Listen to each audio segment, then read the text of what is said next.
간증하겠습니다.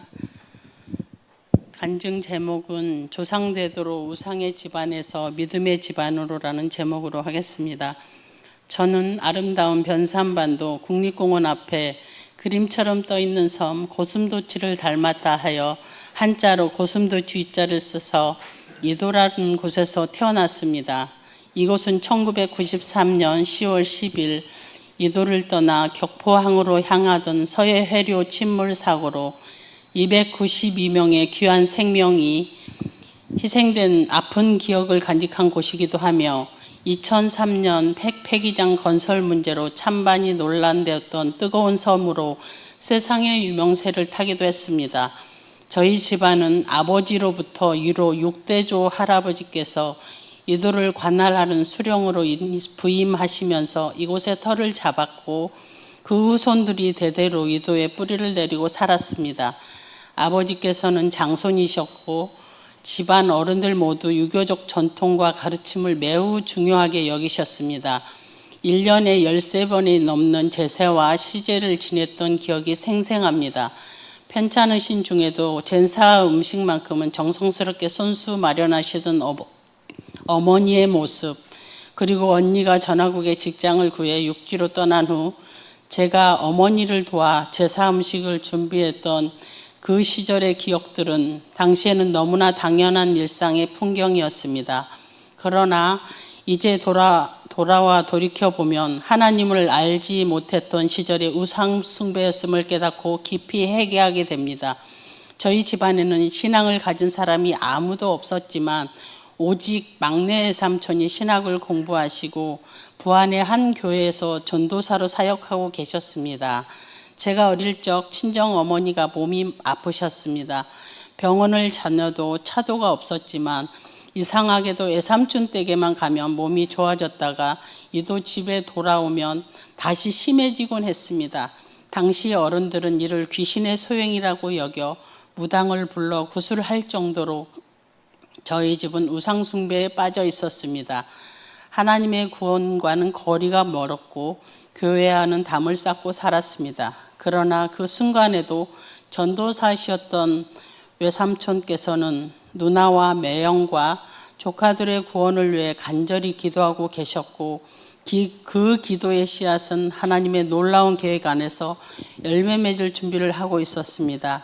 저는 초등학교 4학년 때 가장 친한 단짝과 함께 집에서 40분 거리에 있는 교회를 다니기 시작했습니다. 하지만 저와 함께 신앙의 첫걸음을 떼었던 그 친구는 중학교 1학년 때 백혈병으로 투병하다가 교회를 다닌 지 4년여 만에 하나님의 부르심을 받았습니다. 친구 어머니께서는 저를 볼 때마다 딸을 잃은 슬픔에 저를 끌어안고 우셨고 그 아픔이 너무 커서 한동안 그 집 앞을 피해 다녔던 기억이 납니다. 저희 집안에서 처음으로 신앙생활을 갖게 된 저였지만 농번기나 겨울철 긴 양식으로 바쁠 때면 일손이 부족하다는 이유로 교회에 못 가게 하실 때도 있었습니다. 그럼에도 불구하고 특별히 신앙생활을 반대하지는 않으셨기에 저는 꾸준히 교회를 다녔지만 아직 신앙의 깊은 뿌리는 내리지 못하고 있었습니다.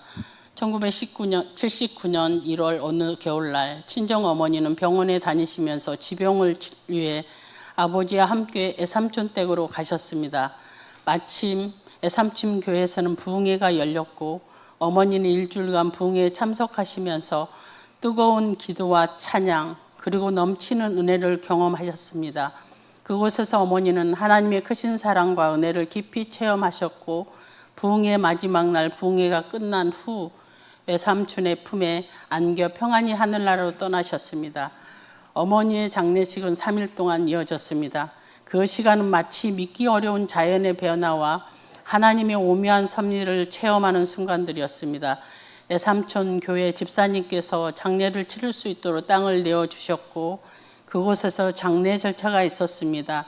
장례 기간 내내 얼음 무릎까지 쌓일 만큼 엄청난 눈이 내렸고 매서운 바람과 함께 눈보라가 휘몰아쳤습니다. 그런데 놀랍게도 낮에 예배를 드리거나 장례 행사를 진행하려 하면 마치 약속이라도 한 듯 2시간 전부터 천막에 쳐놓은 마당 위로 따스한 햇빛이 내리쬐었고 행사가 끝나면 다시 거센 눈보라와 몰아치기 시작했습니다. 그리고 밤에는 또 다시 폭설이 쏟아졌습니다. 이러한 기한 일들이 3일 동안 반복되었습니다. 장례 마지막 날 상여가 나갈 때는 거짓말처럼 햇살이 쨍쨍하게 비추었고 상여를 뒤따르던 아버지 눈앞에는 영롱한 무지개가 펼쳐졌습니다. 그 순간 아버지는 날씨를 주관하시는 살아계신 하나님을 인격적으로 만나신 것입니다.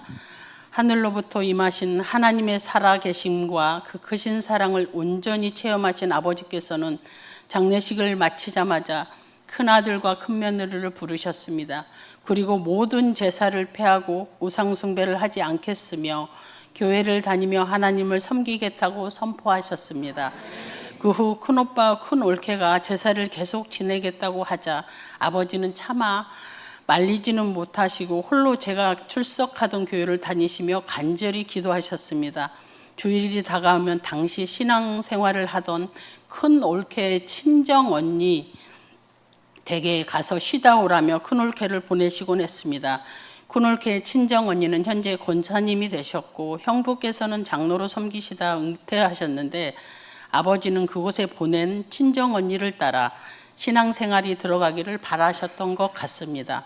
아버지의 간절한 기도는 응답되어서 몇 년 후 큰오빠와 큰올케도 교회에 등록하고 신앙생활을 시작하여 제사도 폐하게 되었습니다. 이 일로 이도에 사는 친척 어른들 전체가 들고 일어났습니다. 특히 작은 할아버지께서는 장손 집안에서 조상 제사를 지내지 않으려면 조상들이 물려준 전답과 선산을 모두 내놓으라며 몇 년 동안 아버지를 괴롭히셨습니다.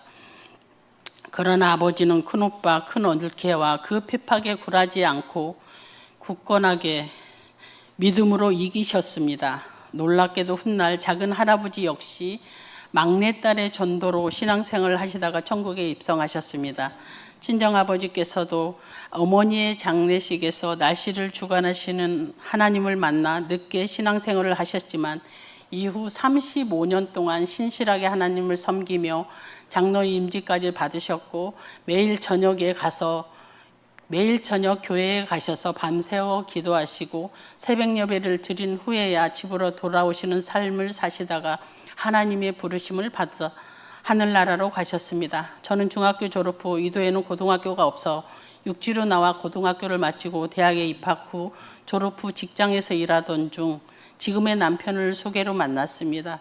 당시 저는 주변 선배들이 결혼 후 행복하게 사는 모습을 보지 못해서인지 결혼에 대한 소망이 없었습니다. 그러나 남편을 만난 후 그의 적극적인 모습에 조금씩 마음을 열기 시작했습니다. 그때 저는 성경을 깊이 배우고 싶은 갈망이 있었는데 남편에게 성경을 자세히 알려주는 곳이 있다면 배우고 싶다고 했더니 다음 만남부터 성경을 가지고 와 만날 때마다 가르쳐 주시기 시작했습니다. 창세기부터 요한계시록까지 구속사의 관점으로 성경 전체를 한 줄기로 꿰뚫어 너무 쉽고 명쾌하게 설명해 주는 그의 모습에 이 사람과 결혼하겠다는 확신을 갖게 되었습니다. 그렇게 한두 달쯤 지났을 때 사촌 언니를 통해 큰언니에게 호주 대사관에서 외교관으로 근무하시는 분과 중매가 들어왔습니다. 하지만 저는 만나는 사람이 있다고 거절했습니다. 당시 목동에서 결혼 생활을 하던 큰언니는 조건이 너무 좋다며 만나보라고 윽박지르며 화를 내기도 했지만 저는 단호히 거절했습니다. 남편과의 만남은 계속됐지만 집안의 반대는 더 거세졌습니다. 객관적으로 볼 때 남편보다 호주 대사관에 근무하는 외교관이 환경적으로나 물질적으로나 더 나은 조건이었을지 모릅니다. 그러나 저는 남편의 흔들리지 않는 믿음과 성경을 가르치는 그 모습을 하나만을 만남을 이어갔습니다. 물질과 환경의 어려움도 하나님을 섬기는 신앙의 동질감만 있다면 능히 극복할 수 있다고 믿었습니다. 남편과 만난 지 석 달 만에 시어머니께서 뇌출혈로 쓰러지셨고 대소변을 받아야 하는 상황이었습니다. 그런 집에 결혼하겠다고 하니 형제들의 반대는 이루 말할 수 없었습니다. 특히 큰언니는 마치 보따리를 싸들고 다니며 말리는 것처럼 극심하게 반대했습니다. 그럼에도 저는 아버지께 남편을 인사시켜 드렸고 아버지의 허락을 받았습니다. 아버지 덕분에 형제들은 마음으로는 반대했지만 더 이상 대놓고 반대는 못했습니다. 저희는 수많은 우여곡절 끝에 결혼하게 되었습니다. 결혼 생활의 시작 또한 순탄치 않았습니다. 시어머니께서는 거동조차 못하시고 3년 동안 병상에 누워 계셨습니다. 남편은 자신의 모든 꿈을 접고 어머니를 간병하다가 저와 결혼했고 결혼 후에도 약 1년 동안 어머니를 더 모셨습니다. 그리고 저희 첫 딸아이가 태어난 지 이틀 후에 시어머니께서는 하늘나라로 가셨습니다. 이후에 결혼 생활은 마치 하나님께서 저희 부부를 풀무불에 단련하시는 과정과 같았습니다. 결혼과 동시에 하나님의 특별한 훈련소에 입학한 것이었습니다. 1992년 11월 21일 결혼한 저희 부부에게 하나님께서는 저에게 산을 넘으면 또 다른 절벽이 나타나고 그 절벽을 건너면 비바람치는 계곡이 넘쳐지듯 험산준령 연단의 시간을 허락하셨습니다. 이 연단의 시간 동안은 친정 형제도 시댁 형제도 저희 부부가 무엇을 해서 먹고 사는지 관심도 연락도 없었고 평소에는 그렇게 잘 도와주고 하던 지인들도 갑자기 멀어지고 연락이 끊어지며 인간적인 도움의 손길을 아예 기대조차 못하게 하셨습니다. 남편은 한 가지의 꿈만을 가지고 삶의 계획을 세우고 공부하다가 어머니가 쓰러지심으로 모든 계획이 틀어지므로 한동안 직장을 잡지도 못하며 방황하였고 하나님께서는 바로 직장을 주시지도 않았고 남편이 경북 의성기도원에 가서 열흘 금식기도 후에 하나님의 음성을 듣고 환상을 통하여 모든 것을 하나님께 맡기고 두 손 들고 하나님께 항복한 후 하나님께서 평생의 직장을 주셨고 이러한 시련을 통해 하나님께서는 저희가 사람보다 하나님을 더욱 의지하도록 만드셨습니다. 그 수많은 하나님의 세밀한 손길과 간섭하심은 다 말하지 못할 정도로 하나님께서는 저희 부부를 세상과 삶이라는 뜨거운 풀무불에 던져 연단하시면서 오직 하나님만을 바라보게 하셨고 그럴수록 저희의 신앙은 더욱 단단해져 갔으며 어떠한 시련이 닥쳐와도 담대히 맞설 수 있는 믿음으로 사람을 만들어 주셨습니다. 험산준령 지나며 힘들고 어려울 때마다 저희 부부는 서로를 서로 의지하고 서로를 향해 불쌍히 여기는 마음과 사랑의 마음으로 오늘까지 여기까지 헤쳐왔습니다. 조금이라도 세상의 유혹에 흔들리려 하면 하나님께서는 가차없는 징계를 통해 저희가 더욱더 하나님만을 의지하며 나아가도록 인도하셨음을 고백합니다. 하나님께서는 저희 가정에 귀한 아들과 딸 두 남매를 선물로 주셨습니다.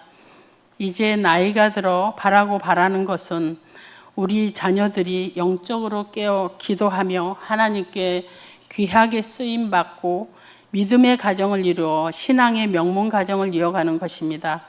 오늘 저는 지난 수십 년의 삶을 돌이켜보며 하나님께서 베푸신 무한한 사랑과 은혜 그리고 그분의 주권 아래에서 이루어진 놀라운 변화들을 다시 한번 고백합니다. 때로는 아픔과 시련의 눈물 골짜기를 지날 때도 있었지만 그 모든 순간마다 하나님의 신실하신 섭리로 우리 가정을 다시 일어설 수 있는 힘을 주셨습니다. 저의 삶에서 만난 작지만 분명한 기적들, 어두운 밤하늘의 별빛처럼 추운 겨울의 햇살처럼 다가왔던 그 은혜의 순간들은 앞으로도 제 삶을 비추는 변치 않는 신앙의 등불이 되어줄 것을 굳게 믿습니다. 감사합니다.